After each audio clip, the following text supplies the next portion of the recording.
Terima kasih kepada Majelis Warga sudah memberikan kesempatan kepada kami untuk sedikit menerangkan tentang peristiwa Mei 98 yang perkenalkan juga nama saya Ibu Yati Darwin dan almarhum anaknya bernama Eten Karyana. Baiklah, saya akan sedikit bagaimana kronologi dari tragedi 13-15 Mei 98. Jogja Plaza, Klender, Jakarta. 13-15 Mei 98. Orang berduyun-duyun, berlari-lari, berteriak-teriak, kebakaran, kebakaran, kebakaran dari arah Klender. Kami bingung, kenapa ini harus terjadi? Kami sebagai orang tua korban dan kami mewakili ibu-ibu korban yang juga kehilangan dari anggota keluarganya. Api, asap hitam mengepul, asap hitam pekat mengepul udara menutupi langit biru. Si raja api melahap gedung Jogja Plaza Klender. Di dalam gedung itu ada orang-orang tidak berdosa, dibakar, hangus menjadi abu. Kenapa ini harus terjadi? Perbuatan siapakah ini? Kenapa keamanan tidak ada? Dan kenapa dibiarkan ini harus terjadi? Teriakan, jeritan, tangisan para orang tua, adik kakak, mereka kehilangan. Air mata mengalir sudah. Air mata adalah tanda bahwa kita manusia. Di setiap tempat, Jatinegara, Depok, Tangerang, di titik-titik tempat lainnya dengan waktu yang sama. Jakarta pada waktu itu mencekam keadaannya. Kami keluarga korban hampir lelah, 15 tahun sudah, tapi belum ada kepastian. Dari tahun 1199, kami keluarga korban tragedi 13-15 Mei 98 sudah berjuang berkali-kali, turun ke jalanan, menuntut, menggugat keadilan dan kebenaran. Dalam aksi itu kami selalu berhadapan dengan polisi dan pasukan huru hara, lengkap dengan tamengnya. Padahal di depan mereka adalah barisan ibu-ibu. Mereka adalah ibu-ibu yang sudah kehilangan keluarganya. Tapi walaupun begitu, ibu-ibu tidak gentar menghadapinya, karena kebenaran, keadilan harus ditegakkan. Kami akan berjuang terus demi hak asasi manusia, karena hak-hak kita akan kebenaran, keadilan harus diperjuangkan. Semoga perjuangan kita selalu mendapatkan kekuatan dan perlindungan dari Allah Subhanahu wa Ta'ala. Walaupun peluang berjuang sudah menyempit, semakin menyempit, jangan takut. Kebenaran, keadilan harus kita perjuangkan dan harus kita tegakkan. Selamat berjuang kawan-kawan. Itu Ibu Darwin yang semula korban karena beliau kehilangan anaknya pada peristiwa Mei itu, tapi kemudian bertransformasi menjadi seorang pejuang, pembela penegakan hak asasi manusia di Indonesia bersama juga dengan para korban lainnya. Terima kasih Bu Darwin. Kami persilahkan Majelis Warga.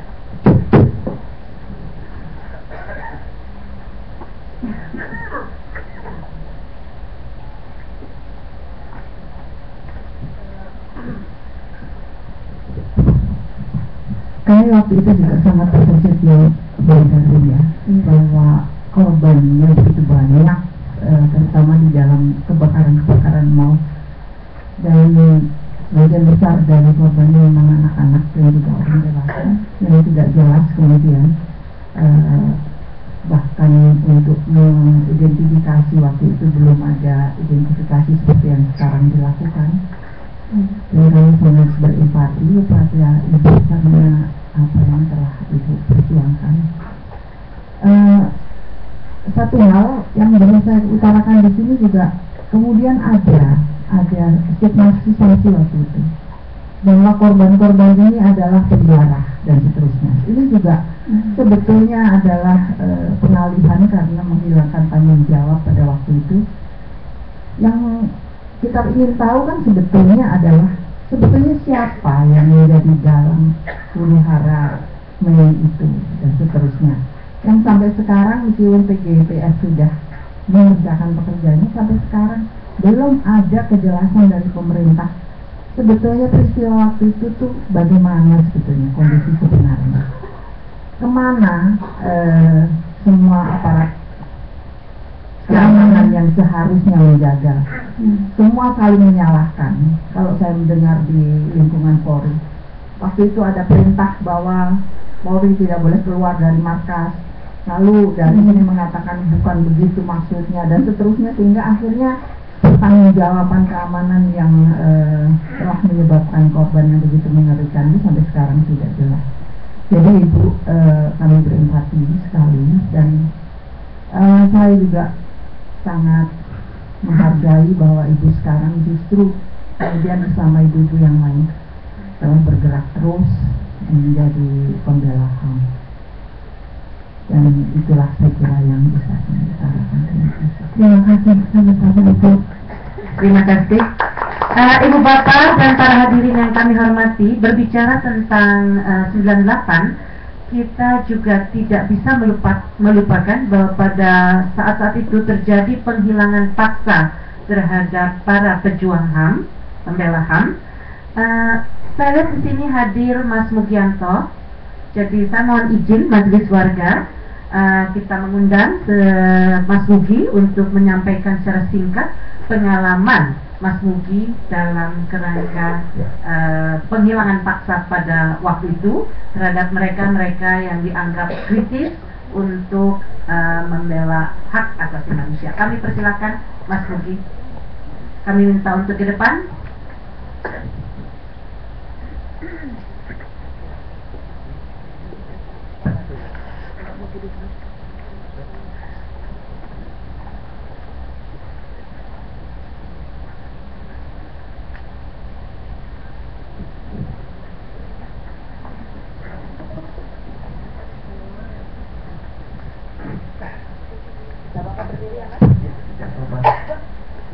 Terima kasih Ibu Miriam, ibu-ibu dan bapak-bapak dari majelis warga dan bapak ibu yang kami hormati, kawan-kawan sekalian.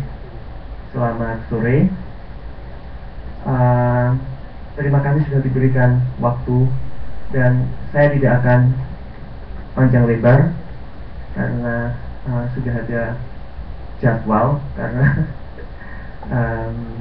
ini karena kebaikan majelis warga saja saya diberi kesempatan untuk bicara di sini. Baik, saya adalah salah satu dari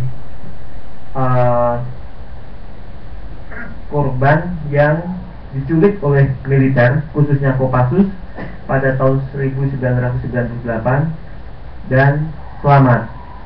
Jadi sebagai informasi, sebagai pengingat, ada sekitar 24 Komnas HAM dan juga Kontras, IKOHI mendokumentasikan ada 24 aktivis yang diculik oleh Kopassus pada periode 97-98.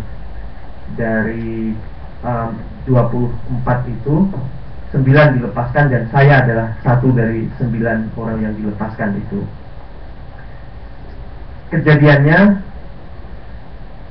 di dekat dengan yang disampaikan oleh Ibu Ruyati Darwin di Rumah Susun Klender, karena waktu itu saya adalah aktivis mahasiswa dari Solidaritas Mahasiswa Indonesia untuk Demokrasi bersama dengan kawan-kawan mahasiswa lainnya.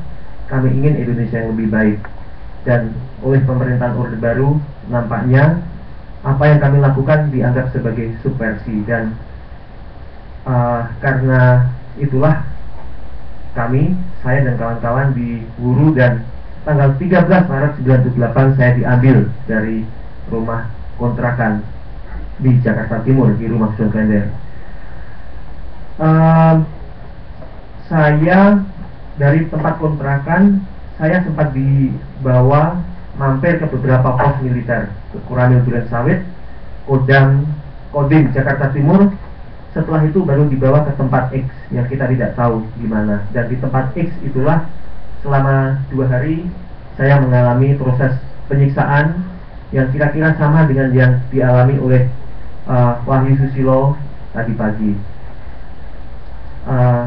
Dan saya masih beruntung karena saya disiksa cuma 2 hari di tempat X, cuma pakai celana dalam, kaki dan tangan diikat, mata ditutup.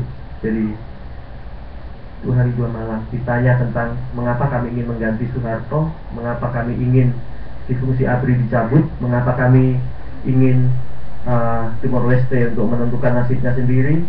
Dan mereka juga tanya solusi terbaik untuk krisis Indonesia itu apa. Jadi itu pertanyaan-pertanyaan, termasuk hubungan kami aktivis mahasiswa waktu itu dengan Gus Dur, dengan Megawati, dengan Amin Rais juga ditanya. Nah, setelah 2 hari 2 malam di tempat X itu, kemudian di tempat penyiksaan itu saya baru sadar ternyata saya tidak sendirian. Di tempat yang sama ternyata ada orang lain yang berteriak-teriak, menjerit-jerit karena mengalami penyiksaan. Dan dari jeritan itulah saya tahu bahwa dia adalah kawan baik saya yang tinggal satu rumah kontrakan, yaitu Nesar Patria yang juga sudah bebas. Dan satu kawan lagi yang lain adalah Aan Rosdianto, juga selamat, tapi sayangnya hari ini bergabung dengan partainya Prabowo. Ya, itu yang saya alami. 2 hari setelah dari tempat X, kami bertiga kemudian dibawa secara bersama-sama pakai kendaraan, berhenti di beberapa pos militer. Salah satunya yang saya kenal adalah di Kodam Jaya di daerah di Jakarta Timur itu. Mampir di situ, diinterogasi. Setelah diinterogasi dibawa jalan lagi, mata masih ditutup, diancam mau dibunuh, dibuang di jalan tol dan sebagainya. Tapi kemudian kendaraan berhenti dan kami diturunkan ternyata di Polda Metro Jaya. Jadi tanggal 15, setelah 2 hari mengalami penyiksaan, interogasi, saya dilepaskan di Polda Metro Jaya dan ditahan di sana. Kemudian saya diperiksa dari jam 5 sore sampai jam 11 malam dengan pasal-pasal anti subversi pada waktu itu, Undang-Undang PNPS 63. Ya, itu yang saya alami. Disitulah saya secara dekat kenal dengan salah satu orang yang sangat saya hormati sampai meninggalnya, yaitu almarhum Munir. Dan Munir adalah pengacara saya pada waktu itu. Saya masih ingat ketakutan dan trauma saya. Ketakutan dan trauma saya ketika saya berada di Polda itu hilang setiap ketemu dengan Munir. Setiap saya tahu bahwa Munir sedang besuk juga Esther Yusuf, pengacara-pengacara yang membesarkan hati saya waktu itu. Karena saya membayangkan, walaupun saya sudah berada di Polda, tidak ada orang yang bisa melindungi saya. Dan saya membayangkan orang yang menyiksa saya selama 2 hari sebelumnya itu sedemikian kuasanya. Dia bisa mengatasi apa saja, bisa mengambil saya ketika saya sudah berada di Polda Metro Jaya sekalipun. Jadi itu yang saya alami di Polda Metro Jaya selama 3 bulan. Dan ketika saya di Polda Metro Jaya itu juga kemudian mendapatkan informasi bahwa ternyata yang hilang tidak hanya kami bertiga yang diculik, tetapi juga kawan-kawan yang lain. Dan sebagian dari mereka masih hilang. Ada Hirman, Suyat, Wiji Tukul dan sebagainya yang ternyata masih hilang. Dan setelah pekerjaan yang dilakukan oleh kawan-kawan aktivis HAM pada waktu itu yang dipimpin oleh atau yang diwadahi dalam kontras pada tahun 98, sudah ada informasi bahwa tempat penyekapan kami adalah di markas Kopassus di Jantung, dan ada keterlibatan Kopassus, sudah diakui oleh Danjen Kopassus waktu itu Prabowo Subianto dan lain-lain. Cuma mereka mengakui hanya menculik kami yang 9. Tetapi di forum yang baik ini saya hendak memberikan bantahan bahwa tidak benar kalau Kopassus hanya bertanggung jawab menculik 9 orang. Alasannya adalah karena di tempat penyekapan, di tempat X, itu beberapa dari orang yang sudah dilepaskan itu bertemu dan berkomunikasi dengan mereka yang sampai sekarang masih hilang. Artinya pelakunya sama, mereka di tempat yang sama. Jadi saya pikir ketika ada yang mengatakan, terutama Prabowo yang mengatakan bahwa dia sudah mempertanggungjawabkan dan sudah melepaskan, saya pikir tidak benar. Ada tanggung jawab besar yang harus dia ambil terhadap kasus penculikan aktivis tahun 97-98. Saya tidak perlu bicara panjang lebar, tapi saya sangat berterima kasih dan saya sangat bangga menjadi bagian dari proses pengungkapan kebenaran yang dilakukan oleh kawan-kawan KKPK. Walaupun menurut saya proses ini terlambat. Saya membayangkan proses pengungkapan kebenaran di Indonesia itu dilakukan tidak lama setelah proses reformasi terjadi. Dan karena pengungkapan kebenaran menurut saya seharusnya menjadi landasan bagi proses-proses selanjutnya. Ini kan kita sudah agak sedikit terlambat. Para pelaku sudah mulai berkonsolidasi. Tidak hanya pelaku yang berkonsolidasi atas mereka sendiri, bahkan korban pun dikonsolidasikan oleh pelaku. Jadi tantangan kita semakin berat, tapi saya yakin apa yang kita lakukan secara bersama-sama ini akan memberikan kontribusi yang besar bagi usaha kita semua. Tidak hanya untuk kita sendiri, tidak hanya bagi korban, bagi saya, keluarga saya, tapi bagi Indonesia yang damai, adil, Indonesia yang tanpa kekerasan. Dan saya sangat menghargai, sangat memberikan hormat yang setinggi-tingginya kepada para korban, survivor yang memberikan kesaksian. Dan dari kesaksian-kesaksian yang mereka sampaikan, sama sekali pikiran mereka itu tidak hanya tentang mereka sendiri, tapi tentang bangsa, tentang Indonesia. Ini yang sangat berbeda dengan Presiden Republik Indonesia menurut saya. SBY sangat peduli, sangat concern hanya ketika dirinya atau keluarganya disinggung, tapi dia tidak peduli dengan rakyatnya yang menderita.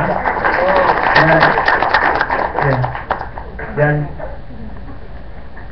saya tidak tahu apakah pemerintahan SBY tahu kita sedang melakukan sesuatu di sini. Saya tidak tahu apa respon mereka, dan saya juga tidak tahu banyak orang yang ada beberapa yang mencemooh saya, misalnya Mugi, apakah teman-teman masih ada harapan terhadap pemerintah ini?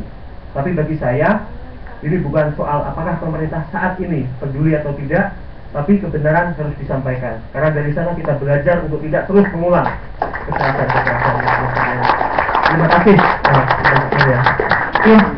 Kami mohon tetap dulu di situ, Mas Mugi. Kami Majelis Warga mengungkapkan empati kami, juga mendukung harapan-harapan yang tadi disampaikan oleh Mas Mugi. Bahkan kami juga berbangga hati karena Mas Mugi adalah bagian dari KKPK, Koalisi untuk Keadilan dan Pengungkapan Kebenaran. Pak Ferry, Ibu Bay, Ibu Darwin, dan Mas Mugi, kami Majelis Warga ingin mengungkapkan apresiasi kami dengan cara yang sangat sederhana. Mari kawan-kawan kita berdiri.